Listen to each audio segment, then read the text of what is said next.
नई pension scheme सरकारी कर्मचारियों के लिए कितनी घातक है, आइए हम एक उदाहरण से समझते हैं। मान लो कोई कर्मचारी एनपीएस में 35 साल नौकरी करता है और उसकी हर महीने औसतन 7,000 की एनपीएस में कटौती होती है। तो यह कटौती को समझ लेते हैं। 7,000 पर मंथ के हिसाब से यदि 35 साल उसकी कटौती होती है तो उसकी कटौती कितनी है समझते हैं। 7,000 गुणित 12 गुणित 35 बराबर 29,40,000 रुपये, अर्थात उसके वेतन से 35 साल की नौकरी में 29,40,000 रुपये की कटौती होगी। इतनी ही राशि अर्थात 29,40,000 रुपये सरकार के द्वारा मिलाए जाएंगे, तो यह राशि हो जाएगी 58,80,000 रुपये। अब आपको सेवानिवृत्ति के दिन 58,80,000 का सिर्फ 60% ही मिलेगा, अर्थात 58,80,000 का 60% 35,28,000 होगा। इस पर भी आपको 30% टैक्स देना होगा। तो 35,28,000 का 30% टैक्स होगा 10,58,400, अर्थात 10,58,400 को हम घटा देंगे क्योंकि यह टैक्स के रूप में जाएगी।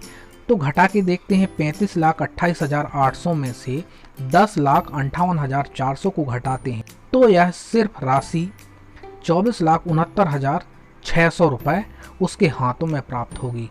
यानी 2004 में भर्ती हुए कर्मचारी 2039 में सेवानिवृत्ति पर वह सिर्फ 24,69,600 रुपये ले जाएगा और बाकी 40% की राशि जो बची है उससे उसे पेंशन प्राप्त होगी, अर्थात 23,52,000 में 5% के हिसाब से पेंशन बनाया जाए 1,17,000 उसे वार्षिक पेंशन प्राप्त होगी, जो उसे 12 महीने के हिसाब से विभाजित करें तो उसे प्रत्येक माह 9,800 रुपये उसे मासिक पेंशन प्राप्त होगी।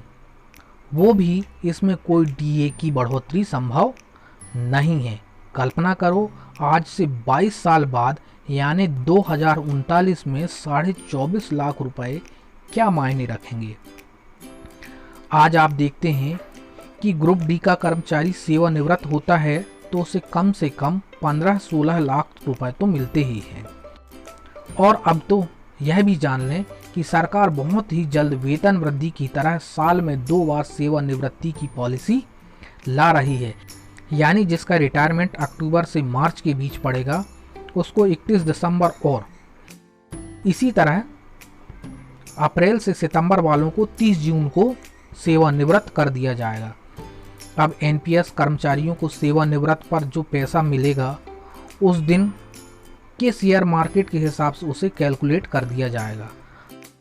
अब सोचो, साल में 2 दिन शेयर मार्केट को गिराना सरकार के लिए छोटी सी बात होगी। कोई अचंभा नहीं है कि पूरी नौकरी में जितनी की हमारी कटौती होगी, सेवानिवृत्ति पर उसे भी पैसा कम मिले तो सरकार द्वारा मिलाया जा रहा पैसा और ब्याज तो दूर की बात है। अगर ऐसा हुआ तो आप 29,40,000 स्वयं की कटौती को 60% के हिसाब से 30% के हिसाब से कैलकुलेट करके देखो। मैं तो यह कैलकुलेशन कर चुका हूँ, मेरा दिल घबराने लगा है। आप एक पेंशन विहीन साथी मित्रों को पढ़कर इस वीडियो को दिखाकर थोड़ी देर के लिए 20 वर्ष बाद सोचने के लिए कहो। आप अपने से पूछो कि हमें वर्तमान में क्या करना चाहिए। जब आज जवान हो, स्वस्थ हो, सब कुछ करने की शक्ति है तो क्यों ठोस कदम नहीं उठा रहे। कौन लड़ेगा आपकी लड़ाई।